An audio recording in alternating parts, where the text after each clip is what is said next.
May I come in, sir? Come in. Good morning, sir. Good morning, sirs. Good morning, sirs. Is it really good morning? It's afternoon. Good afternoon. Please sit down. Sorry, sir. Thank you. Okay. SATYARTH Rai. Yes, sir. Okay. Please tell us something about you in brief. Sir, I was born in Varanasi, in Uttar Pradesh. Coming from an army background, I grew up across different cities. I finally completed my bachelor's in electronics and communication engineering from NSIT New Delhi. I've also worked at Samsung Semiconductors for 2.5 years. My other interests include practicing meditation and playing tennis, sir. Playing tennis. Yes. And okay. All right. So you come from the army background. I could see your dad is a major general. Yes, sir. Which arm? Infantry, sir. He's the infantry officer. Yes, sir. Which Paltan? So 5 Kumau. 5 Kumau. Yes. Okay. What is the war cry of 5 Kumau? Sorry, sir. I'm not able to recall. No. No, sir. Okay. All right. How many dresses, uniforms for different occasions an army officer of major general rank keeps? Or your mother would know? Sir, I Or wouldn't his know. Sahayak will know? Sir, I'm not aware of the exact numbers, sir. You don't know? No, sir. Okay. All right. Why didn't you join in your father's footsteps? And I see that you have done 4 attempts and this is your 5th? Yes, sir. This is my fifth attempt. Yes. Why didn't, as a young boy, you thought of joining the NDA? So for me, it was never a comparison between the two. At that time, when the NDA exam was happening, I was more focused on pursuing my engineering. Then, during my job, I introspected more. I think I also matured more. And then that is when I decided that the civil services would provide me the platform to contribute to national growth and provide me job satisfaction. I think when I look back, one of the reasons is that this is more diverse, sir, in respect of the job profile, and it involves a lot more public interaction. So these factors convinced me to try here, sir. But you were working in the semiconductors, Samsung Semiconductors. Yes, sir. Which is the industry in India today. Yes, and sir. You have a semiconductor mission. Yes. What is that mission? Sir, it is an attempt to develop indigenous capacities in manufacturing semiconductors. India already has a lot of design engineers, but we do not have fabrication plants. Under the mission, there are 5 verticals, focusing from semiconductor plants to assembly, test, marking and packaging ATMP plants. Then we also have design-linked incentives to promote design startups. It also includes a component, sir, for the semiconductor lab in Chandigarh to develop it further and upgrade it. And there is an overarching body called the India Semiconductor Mission that will look after all of this. And what is the financial incentive, monetary incentive provided to the people who try to come and set up shop in India? So the total outlay is 71,000 crores, but each firm will get roughly up to 50% of the initial capital costs for the plant. Okay. Do you think the kind of industry that is coming in, Qualcomm is the recent player to set up a plant in Chennai. They are going to set up one very soon. Okay. And do you think these big players are coming up with cutting edge technology in semiconductors to India? So currently, whatever proposals are there, those are not the most advanced ones. For example, the industry currently operates at 3 nanometers, which are the plants in Taiwan and South Korea. In India, whatever proposals I have seen, they were roughly at 28 nanometers, for example, the Foxconn Vedanta plant. So they are generations behind in that sense. But I think it is a good start. When we start from 28 nanometers, subsequently we'll be able to reach. We were way behind, several decades behind. with 28 nanometers. Well, but it's a good step to take. Sir, even for these legacy nodes, there is a lot of application in specific niche areas. For example, the defense industry or the automotive industry works well even on 28 nanometers. But sir, as and when we develop expertise in these nodes, our aim should be to reach even 3 nanometers or even the newer nodes after that, sir. Okay. What is the importance of Taiwan to US? Why is why is US so protective of Taiwan?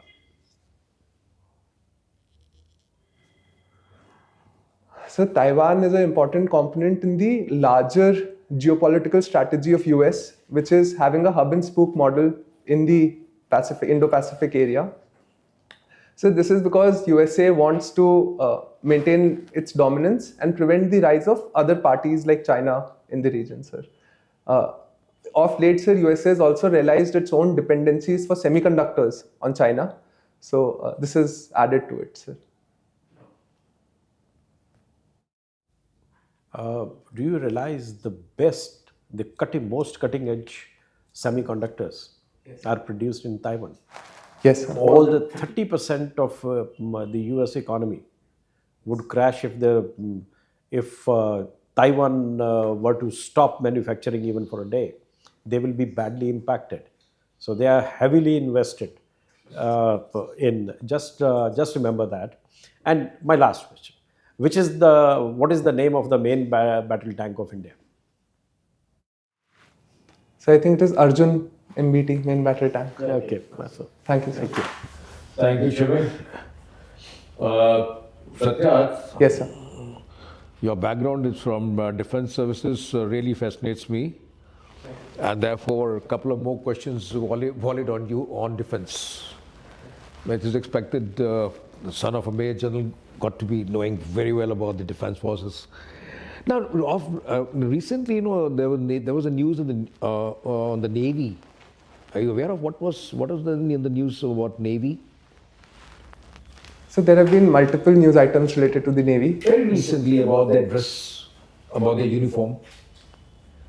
Sir, I'm aware about the epaulets that they are supposed to wear. Exactly. What was it? Sir, we have adopted new epaulets that have taken inspiration from certain symbols of the Maharaja Shivaji. And yes, sir, we are adopting new epaulets and new ranks also, sir. Okay, your father was a major general. On that epaulet, what do you have on an epaulet of a major general? Sir, it contains two things. One is a sword and a baton crisscrossing, and sir, on top of it, one star, sir. One star. Yes, sir. That's major general? Yes, sir. All right. Now let's talk about something about defense policies. Defense. What do you understand by defense policy of the government of India?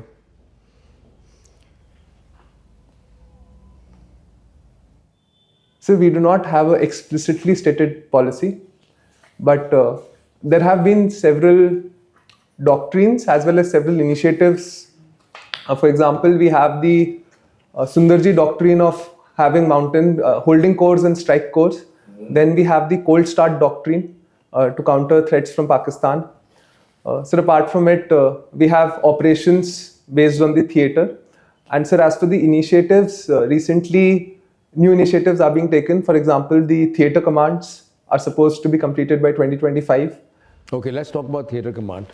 Where are we now? Because a lot of talk on theatrical command. What has been done so far, and where do we stand now?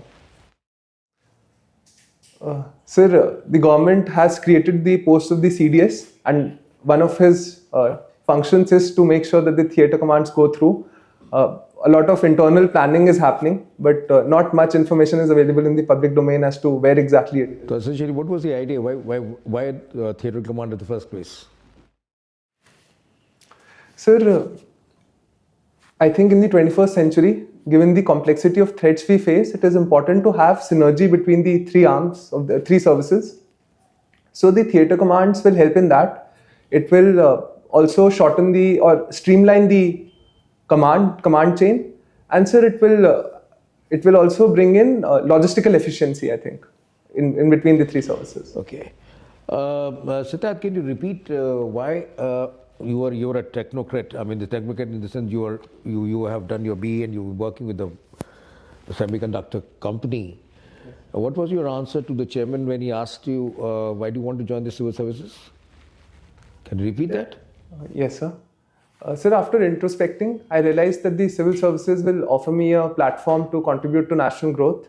It is very diverse. It involves public interaction. And sir, personally, I felt I'll be very satisfied serving in this capacity, sir. You're given your first choice as Indian Foreign Service. Yes, sir. Does that match what you said just now? Yes, sir. How does it match? So the Foreign Service plays a very comprehensive role in contributing to national growth, especially in a globalized era, and as we are moving and rising up the global hierarchy. Sir, as for the second part, that it is also very diverse. We are essentially, when we represent the country, we have to take care of all the aspects. It involves public interaction because communication and negotiation is one of the primary responsibilities there. And sir, it will give me job satisfaction. Thank you. Satyath, a last question, again coming from foreign policy. What is this policy of Act East?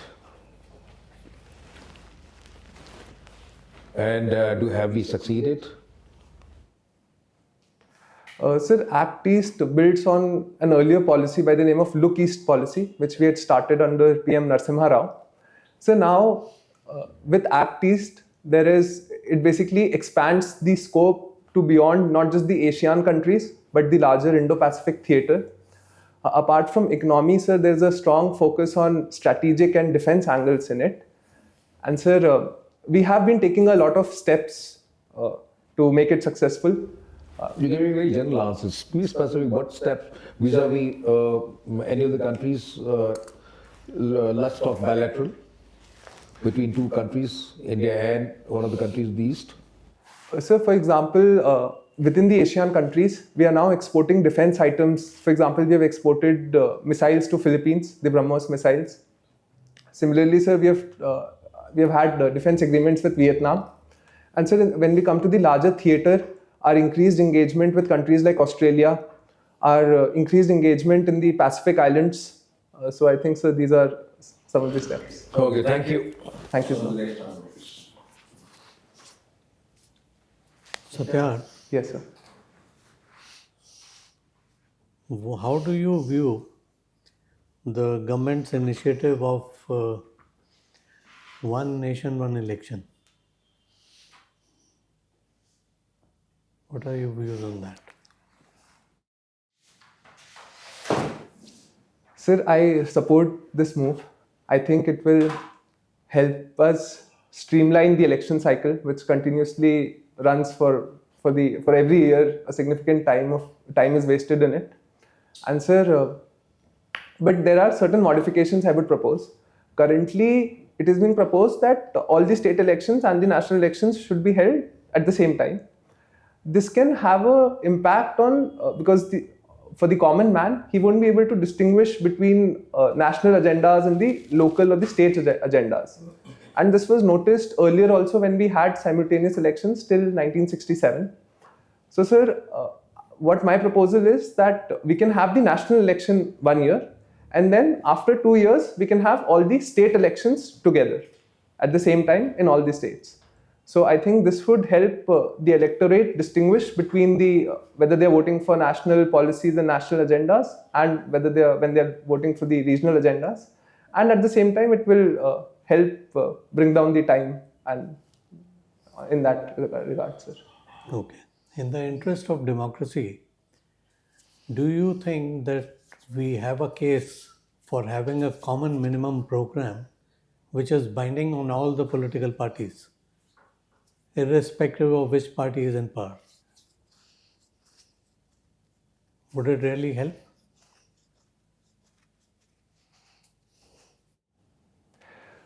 Sir, I think it is best left to the parties to gauge what the demands and what the aspirations of the public at that particular time are. We do not have a common minimum program, but we do have checks and balances. For example, the FRBM Act, which says that only this much borrowing you can do. So I think those kind of checks are fine, but when it comes to the actual priorities, I think it's better to have that in real time and let the government respond to the people in that year. So. You know why I asked this was because certain states and certain parties are propagating about the caste census. Yes. How do you view that? Will it help in uniting the country, or will it lead to divisiveness? Sir, in principle, I support more data-based governance, and it can help our affirmative action policies become more targeted, more effective. But sir, the intention and the way it is done matters a lot. So currently, I think it is being done with a political agenda to it. And in this case, sir, it is likely to create more divisions, more polarizations. And I wouldn't, I would not like it to happen in this manner, sir. You belong to Varanasi, and a new initiative was taken up with lot of fanfare. The river cruise. Yes, sir. Yes. You have any update on the progress of that effort? Sorry, sir. I'm not aware of the recent updates. Have you been on that? No. No, sir. You plan to? Yes, sir. Whenever I go there next, I'll definitely go, sir. How many waterways, inland waterways, at present are there in India? Sir, as to my last update, roughly 111 waterways have been notified, out of which 6 waterways are operational, sir. Okay. Thank you. Thank you, sir. Satyarth, Yes, sir. you shared your name with a very famous character. Who is he? Sir, it is Mr. KP SATYARTH. What is he famous for? Sir, he won the Nobel Peace Prize in 2014 for his efforts to against child suppression, sir, and advocating child rights. Okay. You have taken the mains last year. Yes. How much did you get? So last year I scored 763 marks. No, in the interview. In the interview, sir, I scored 124 marks. No, can't be given. that Already was given. very low. मैंने 6 दे चुका हूँ. Okay. And how much did you miss it by? Sir, I missed the final cutoff by 63 marks. Oh, okay. You have opted for the foreign service, about which I am really glad. Thank you, sir. But tell me, what are the duties of a foreign service officer when he or she is posted abroad?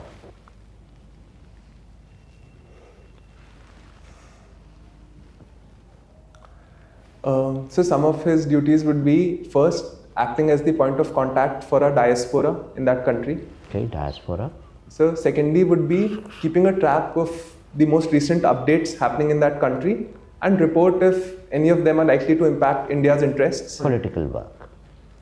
So thirdly would be negotiating and engaging with his counterparts over Again, there. political work. Sir, I would like to classify it into two different works here. You have missed out the most important one. Sorry, sir. Economic and commercial work. Yes, sir. You have to improve trade with that country. Yes, sir. In I was today's world. coming to it in the next point, sir. Oh, okay. And what is the fourth one? So fourth one would be to promote a good image of India abroad, increase our soft power, promote Soft tourism. power and culture. Yes, sir. Okay. If you have to sell 2 products on the basis of what has happened in India in the last couple of years, in the digital area, what products would you sell to a foreign government?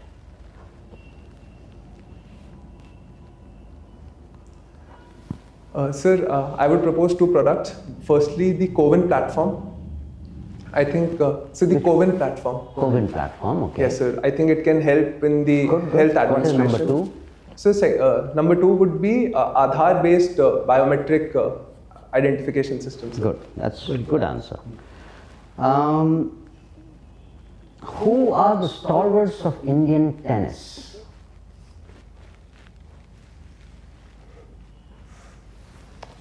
So there have been different stalwarts at different decades, but I think some of the prominent names, sir, one would be Ramanathan Krishnan.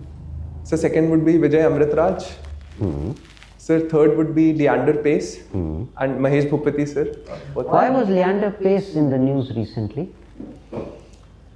Sir, recently he was inducted into the International Tennis Hall of Fame, sir. Okay. You have also worked in Samsung Semiconductors. Yes. What is the next step in semiconductor development which is expected to come in the next couple of years?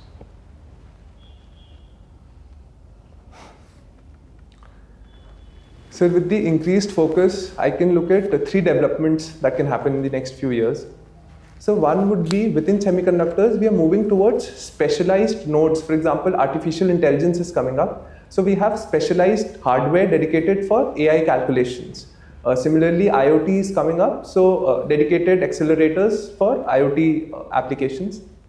So second would be in terms of the manufacturing node. So instead of a normal MOSFET technology, we are now having gate-all-around technology for manufacturing the gates. And so third would be in terms of the architecture, the digital architecture that is implemented on the semiconductors. So we are increasingly moving towards RISC architecture. So that is becoming more popular. And how does it match with the notion of quantum computing?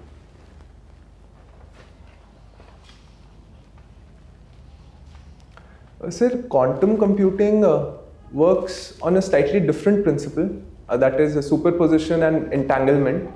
So we need very specific environmental conditions under which a quantum computer can operate. Some semiconductor-based materials can be used in the quantum computer, but overall I think it works on different principles. But if you have a quantum computing, then you need to have a semiconductor accordingly devised.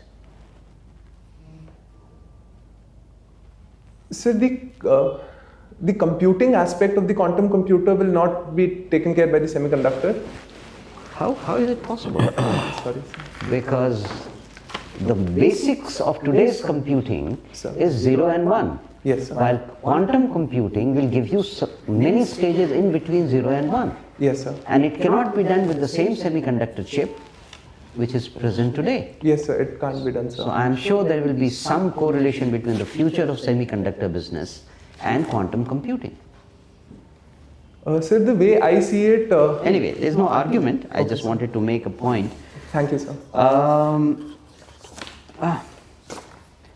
Sudarshan Kriya. Yes, sir. How is it different from any other form of meditative practice, Vipassana, or many such things are coming up? What is Sudarshan Kriya? So Sudarshan Kriya is a pranayam and meditation practice developed by Art of Living and its founder Sri Ravi Shankar ji. Sir, as to how it is different, many forms of meditations exist. But in Sudarshan Kriya, one of its highlights or USPs is that you don't have to concentrate specifically on something. So it is more about letting your thoughts flow and just being aware about them in that moment. And what is Vipassana? Sir, Vipassana is a Buddhist practice. It actually originated as a Buddhist practice. In it is similar in the sense that you are observing thoughts and emotions, but you also have to gain... That's enough. Okay, thank you. Would you say, this is the last question, would you say that all these different names in meditative practices that is coming in the market today are basically business tactics by different gurus and things like that? They develop new names and sell it, try to sell it as a product. I mean, what is the use of Sudarshan Kriya if something else is available to practice, and the basic aim is to improve your inner self, look inside, basic simple things which have been known to us through the Vedic times. They're all selling like businessmen. Sir, I would slightly like to differ on this point. Why? Sir, there is a business side to it, definitely, and I think that is needed to make the business sustainable economically, including the yoga teachers. Yeah. But sir, I wouldn't say it is entirely business only, because different products are needed for different people. You might not enjoy. I don't agree, but anyway. Okay. Next Thank one. you, sir. Good afternoon, Satyarth. Good afternoon, sir. Picking on where you just left the meditation part. Yes, sir. Do you think meditation is an elite hobby?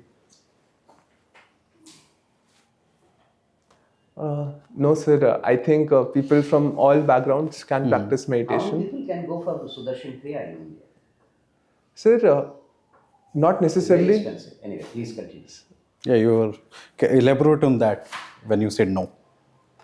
Sir, one is that these organizations, they also run a lot of free programs teaching Sudarshan Kriya to villages and other places. So nowadays, we also have access to guided meditations online on YouTube. I just asked, I'm not specifically asking for Sudarshan Kriya or Vipassana or anything. Yes. I'm just asking, do you think meditation is an elite hobby? Yes or no? And elaborate on that.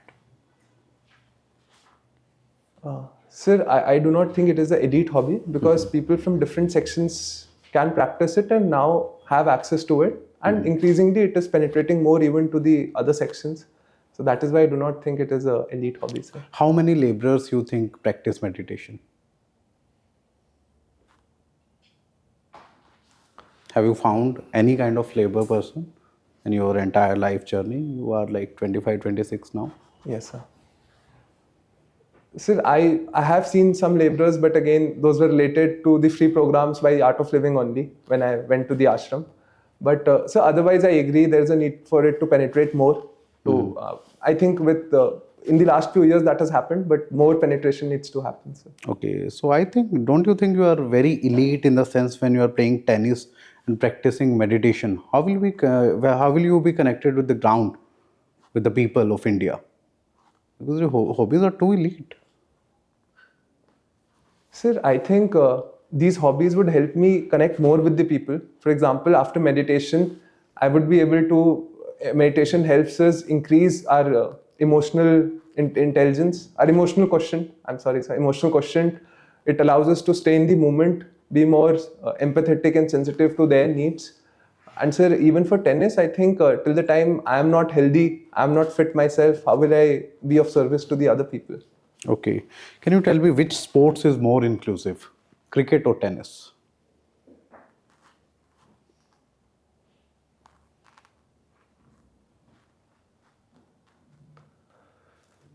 Sir, I would say tennis, sir, because globally, tennis started equal payment, for example, in the Grand Slams for women as well as male competitors way before cricket started it.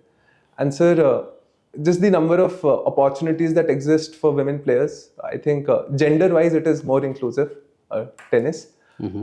But sir, in terms of economic inclusiveness, tennis is much more costly.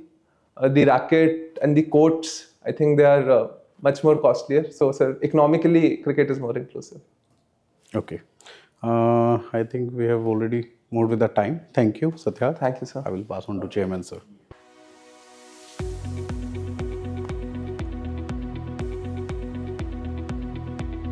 Satyarth, Yes, sir.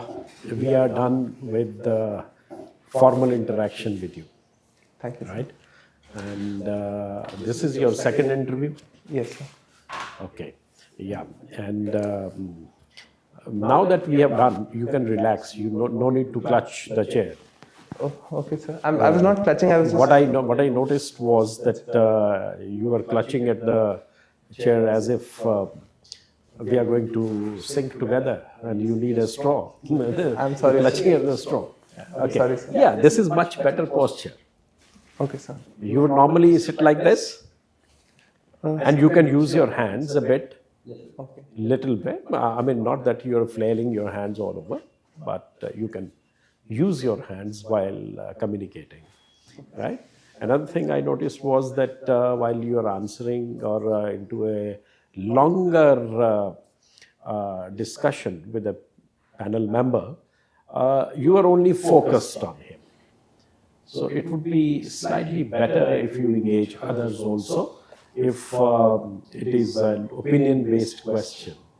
And if you find that the other members are intently listening to it or nodding or making some gesture of approval or disapproval, so you can engage them also.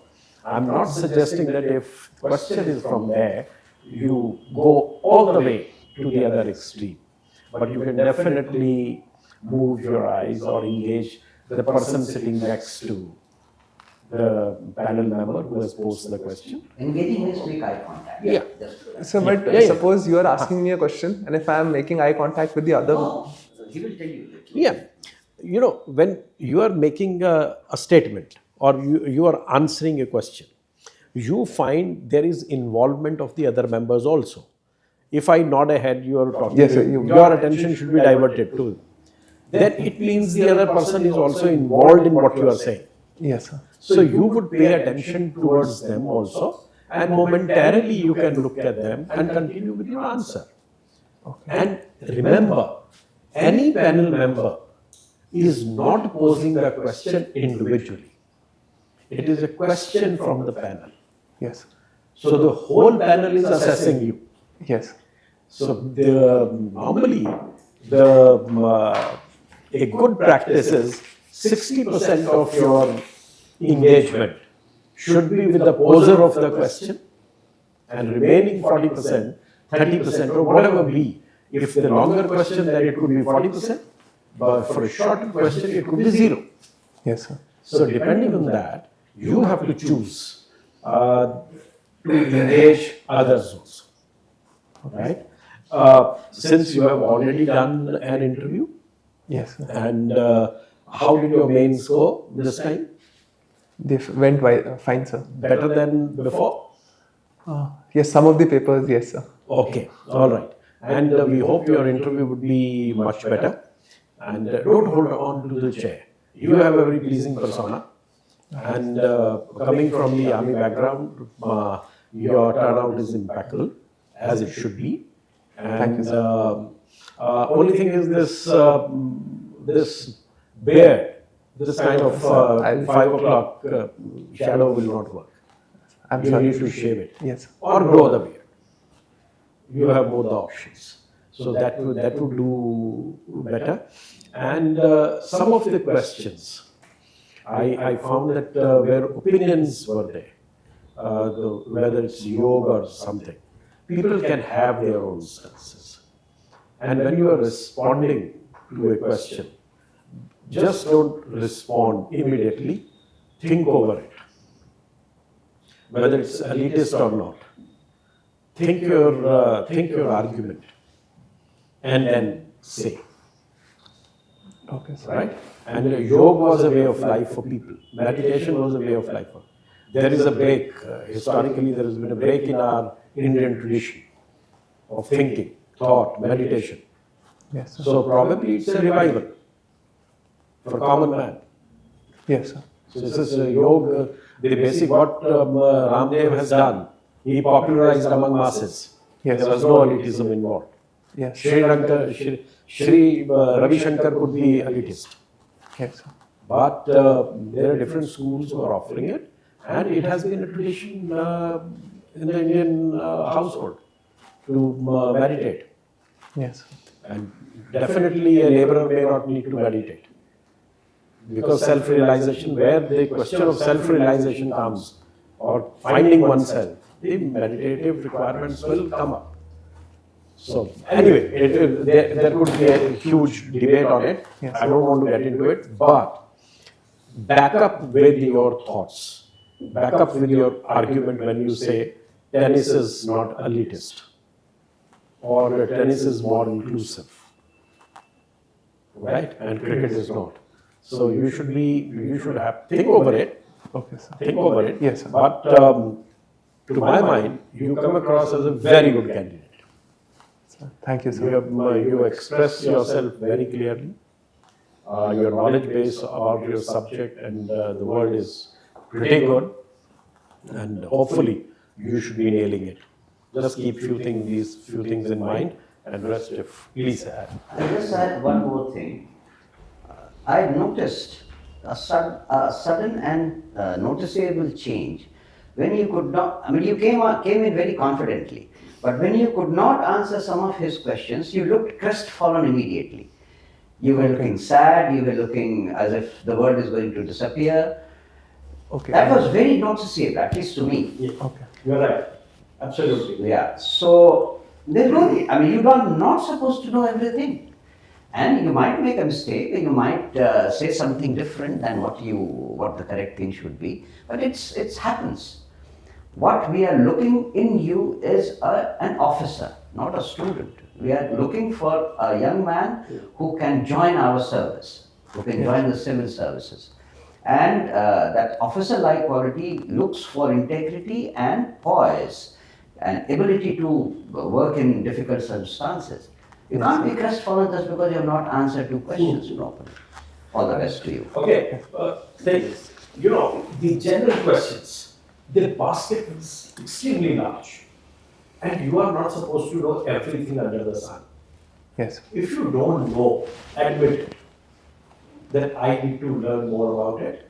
My knowledge is limited. I may not be able to answer it fully. Yes. Claim it. No problems with that answer. In 30 minutes, if you are not able to answer 2 questions, heavens are not going to fall. And don't feel bad about it. Like you start immediately, it starts working on your mind. Oh, I've not been able to answer. पता नहीं मेरा interview इस बार भी 125 आएगा क्या आएगा? Forget about that. Just forget about that. Not answering is better than hazarding a wrong guess. Yes, sir. Right? Yes, sir. Okay. Okay. Thank you. Take care. All the best. Thank you, sir. All Thank the you, best. sir. Thanks. How did you get last interview? So 124, sir. 124. Yeah, that's absolute underestimation about you. Thank you. All I can say. All the best. I'm trying to treat it as a new interview and Yeah, prepare please. better. Absolutely. Okay. Thank you, sir. Thank you. Thank you, sir.